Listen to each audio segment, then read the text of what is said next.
A fortune teller foretold the impossible to a physician. He didn't believe her, and to his detriment. Before we continue, please tell me which country you're from and your age. Enjoy listening. Alexei Nikolaevich Kovalyov was considered an iron-willed individual at the city hospital, not because he was unkind. No, he simply lived by a strict set of principles, a diagnosis documented on paper, a decision made within his mind, emotions left outside the door. He had been working as an intensivist for over 20 years and had witnessed events that caused many to leave the profession or resort to nightly drinking. Alexei Nikolaevich did not drink. He simply became quieter. He was simultaneously respected and a little feared in the department. Junior doctors knew that if Kovalyov said, "We're doing it," it was too late to argue. If he said it was too late, it genuinely was. He disliked unnecessary chatter but could sit by the bedside of a critically ill patient until morning, until their blood pressure stabilized. This was why they valued him. He had little waiting for him at home. His apartment was neat and quiet. He had weathered his divorce as calmly as another demanding shift that needed to be endured and completed. His daughter, Liza, lived with her mother, was already studying at university, and visited infrequently. They spoke on the phone during holidays, and even then, it was mostly out of habit. Alexei Nikolaevich didn't complain. He didn't even admit to himself that sometimes, entering his empty kitchen late at night, he heard not silence, but a peculiar sound. It was as if time was rustling, reminding him that it was passing. That day, he left the hospital close to midnight. It had been a difficult shift. A man was brought in after an accident, followed by a woman with a stroke, and then a teenager with poisoning. Kovalyov was so exhausted he didn't even want to go home. He just wanted to sit on a bench by the entrance and rest until his head cleared. At the hospital gates, as usual, several people stood. Some were smoking, some were waiting for relatives, some were asking for directions. Slightly apart near a coffee kiosk sat an elderly woman in a dark headscarf. She wasn't shouting, she wasn't reaching out, she wasn't begging. She simply sat, wrapped in an old jacket, holding a small bundle of belongings in front of her.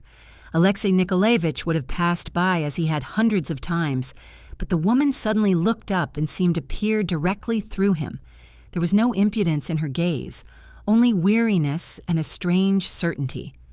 "Doctor," she said softly. Kovalyov stopped, not because he was called doctor. Many were called that at the hospital entrance. He stopped because her voice was not pleading, but rather businesslike. "Are you unwell?" he asked automatically. The woman shook her head. "It won't be me who is unwell soon," she replied, "but you." Kovalyov gave a wry smile. There had been various fortune tellers at the entrance. Gypsies, old women, and just people trying to profit from others' fear. But this one sat calmly and spoke without any theatrics.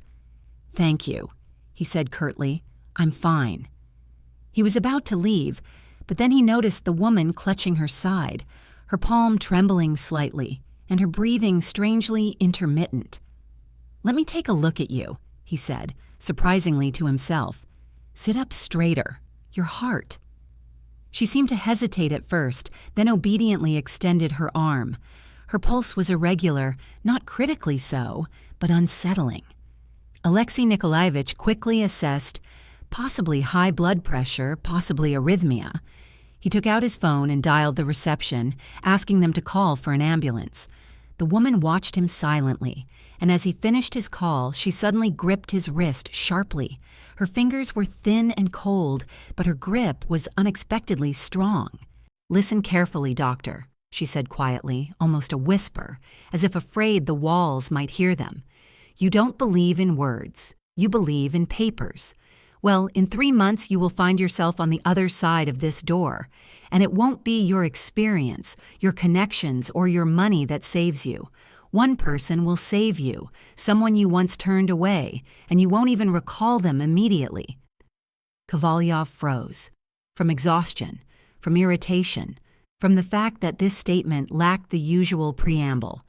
"Give me money, and I'll tell you." She wasn't speaking for gain. She spoke as if reading a diagnosis. "I don't turn anyone away." he replied coldly. The woman smiled faintly, not maliciously, but like someone who already knew arguing was pointless. You are mistaken. You are not unkind, but you know how to deliver a death sentence with a single word. She released his hand. Remember, when it gets dark, do not be proud. Ask. The ambulance arrived quickly. The woman was carefully placed inside. Someone asked for her name. She gave Zenaida. Nothing more. She was taken away.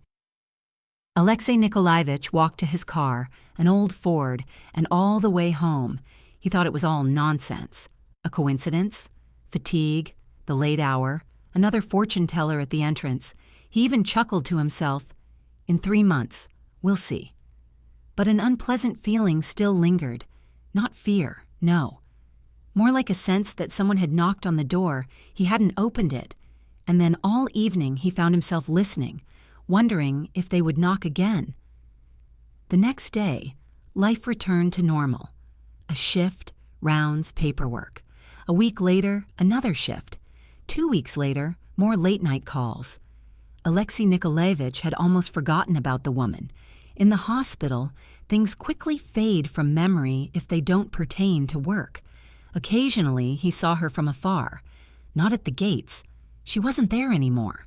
Once, he noticed her in the corridor near the therapist's office, wearing her headscarf. She sat quietly. Alexei Nikolaevich walked past. He might have stopped, but a patient had just been brought in, and he moved on. A month passed, then another, and somewhere along the way, strange minor issues began to plague Kovalyov. First morning weakness, then mild dizziness, as if due to blood pressure.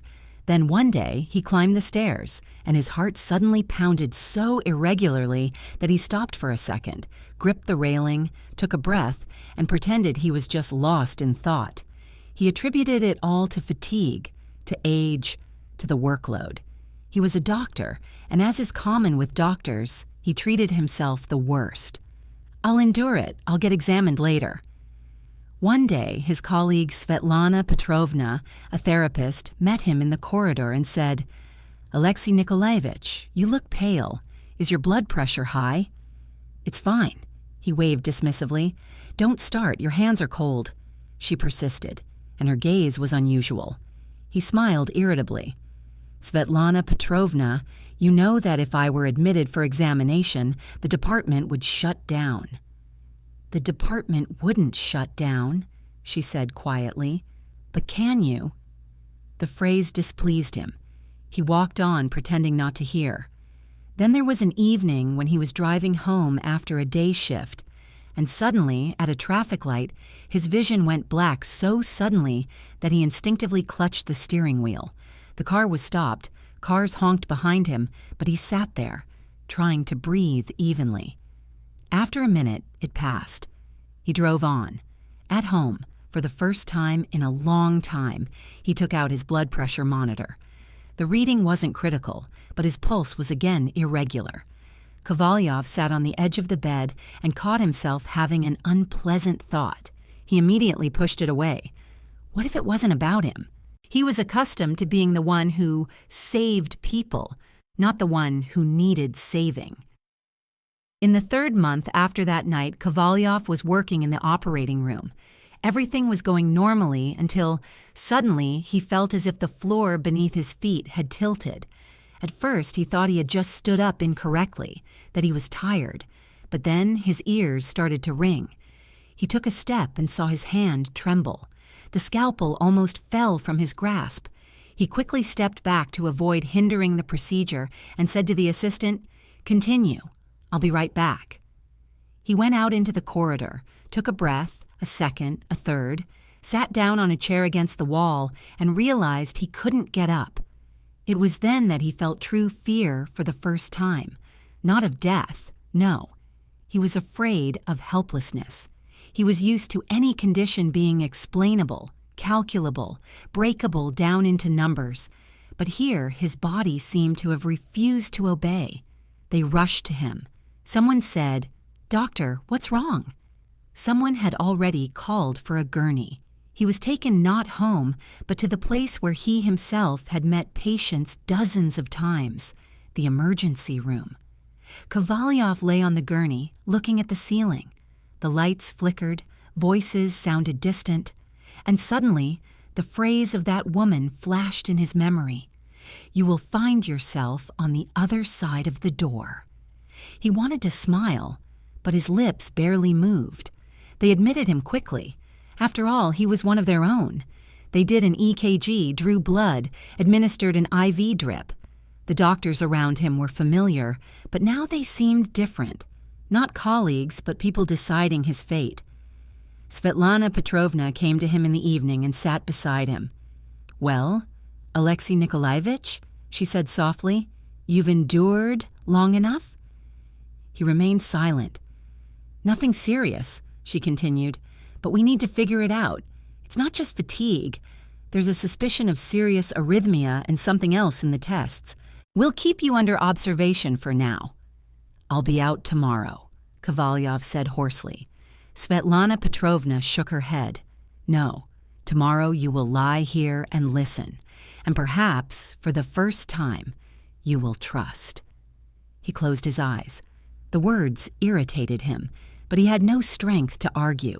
That night he felt worse. His heart was racing as if someone were frantically rearranging furniture inside him. His breathing became difficult. He pressed the call button. They arrived quickly, administered medication. He felt better.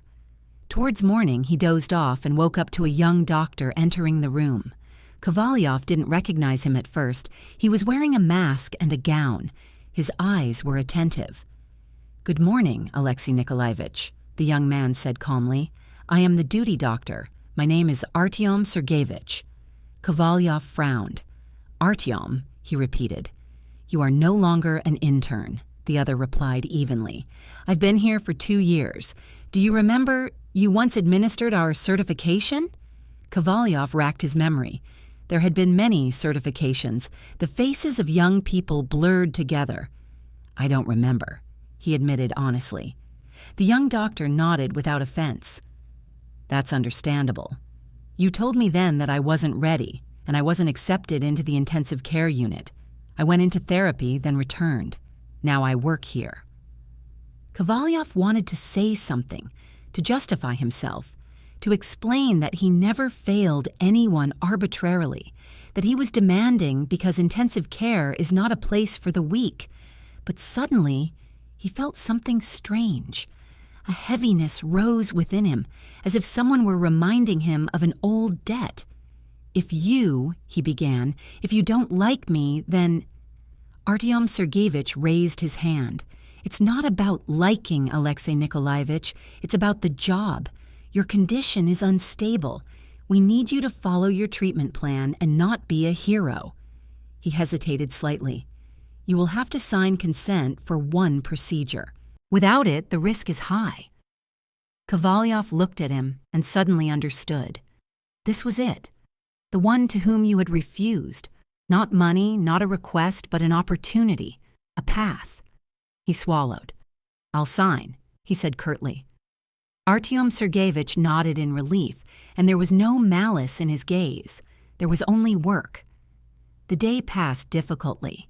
Kovalyov lay there, listening to the machines, feeling how his life had narrowed to the size of a hospital sheet. They brought him food, which he barely touched. Thoughts he usually pushed away swirled in his mind, about his daughter, his ex-wife, about all the things he had kept postponing. In the evening, Liza came to see him. He hadn't expected it at all. She stood in the doorway holding a bag of oranges, wearing her down jacket. She looked at him cautiously, as if he were a stranger. "Mom said you were here," she said softly. "What's wrong?"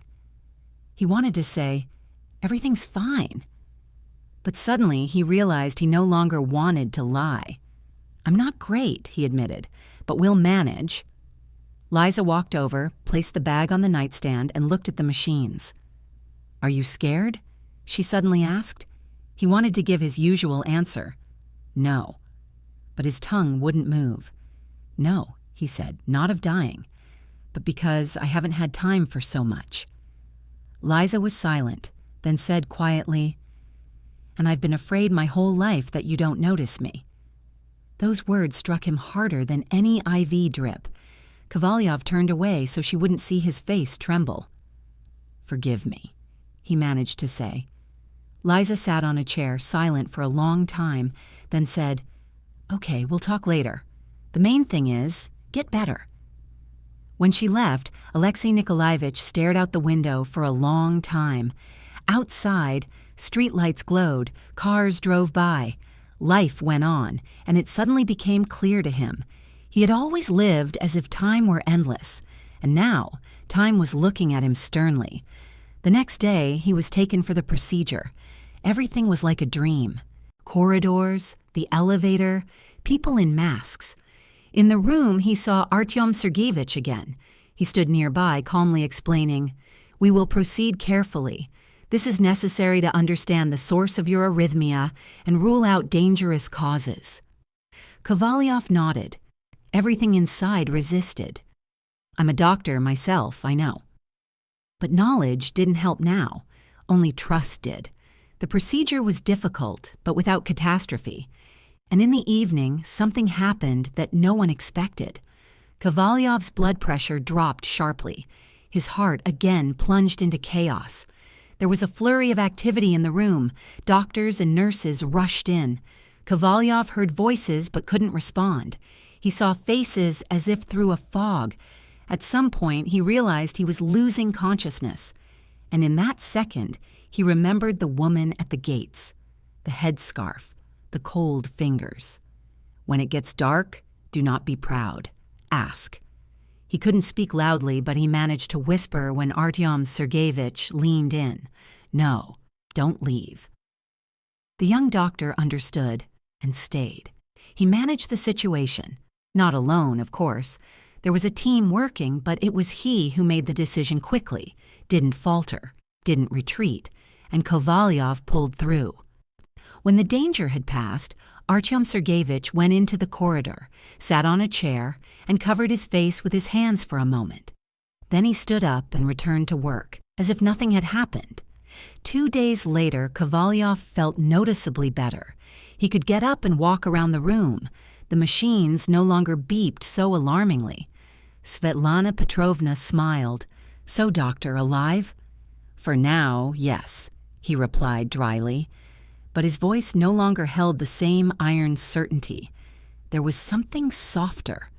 One day he asked the nurse to find out the name of the woman brought in overnight at the gates. Zenaida. He asked them to find her. He was told she had been in the therapeutic department. Then she was discharged. No address, no documents. She had left. For some reason, this didn't surprise him. It was as if she had come only to say her piece and then vanished. As he was being prepared for discharge, Kovalyov called Artyom Sergeyevich into the room. "Sit down," he said. The young doctor sat down cautiously, as if unsure why he had been summoned. Kovalyov was silent for a few seconds, then said, "At the certification, then." He struggled to find the words.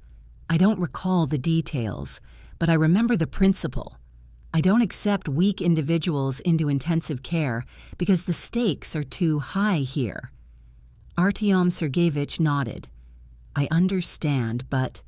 Kovalyov continued, "I must admit, I was wrong, not in my assessment, but in my tone. I could have explained things, humanely. I could have offered support, but I simply drew a line." "You felt broken then, perhaps?" Artyom Sergeyevich looked at him calmly. "It was hurtful," he said honestly. "I wanted to leave medicine then, but I stayed." Kovalyov nodded. "Thank you for staying, and..." He took a breath. "Thank you for not letting me die." The young doctor blushed slightly. "Is that work?" "No," Kovalyov said quietly. "Work is doing things according to the protocol. But you did more. You could have been cold like me, but you weren't." Artyom Sergeyevich stood up. "Alexei Nikolaevich," he said softly, "you also did more, just in your own way. But yes, sometimes one needs to be not only right, but also warm." Kovalyov smiled for the first time in many days, weakly, but genuinely. He was discharged a week later. He left the hospital on a clear day with a bag of medications, with recommendations, and with caution in his steps. The air outside was the same as before, but it felt as if he were breathing differently. At the gates, he involuntarily glanced at the spot where the woman in the headscarf had sat. No one was there, only a bench and traces of dirt. Liza was waiting for him in the car. She looked at him and said, "Let's go home." "But not to your place. To ours. Mom made soup." Kovalyov was about to refuse. Pride reared its head, but he remembered, "When it gets dark, do not be proud." And he simply nodded. "Let's go," he said. At his ex-wife's home, it was warm and smelled of ordinary, non-hospital food. Liza laughed, saying he would now take his pills on schedule, like a normal person. His ex-wife, Natalia, was calm and didn't ask unnecessary questions. She simply placed a plate of soup in front of him, as she had done long ago. Kovalyov ate slowly and felt something inside him loosening. Not his body, his soul. He suddenly understood that life doesn't end with work, that one can be a doctor and still remain human. A month later, he returned to the department, initially on a lighter schedule. His colleagues joked that Kovalyov had softened. He pretended not to hear, but inwardly, he knew. Yes, he had. He remained demanding. But now, when a young doctor made a mistake, he didn't just draw a line with a word. He explained, he taught. Without realizing it, he sometimes said, "It's all right, we'll figure it out. The main thing is, think." One day he saw a nurse in the corridor pause by the window and quietly wipe away a tear. Previously, he would have walked past. Now he approached and asked, "What's wrong?" And she began to talk, simply because he had asked. In the evening, leaving for home, he looked again at the bench by the gates, and it seemed to him that somewhere in his memory, that calm voice sounded, "The one you turned away will save you." Fate doesn't always arrive with thunder and lightning. Sometimes it comes in the form of a tired woman at the gates, in the form of a chance remark, in the form of a weakness that cannot be overcome by force. Alexei Nikolaevich did not become superstitious. He didn't start believing in fortune-telling. He simply understood one simple thing that is often dismissed in youth. Everything in life comes back. Not necessarily as punishment, sometimes as an opportunity. And if an opportunity is given, one must know how to accept it not as a victory, but as a lesson. Because the most impossible prediction is not about fate, but about the fact that a person can change. And if an intensivist, who held the hearts of others in his hands his entire life, one day learned to cherish his own, then the impossible truly can happen.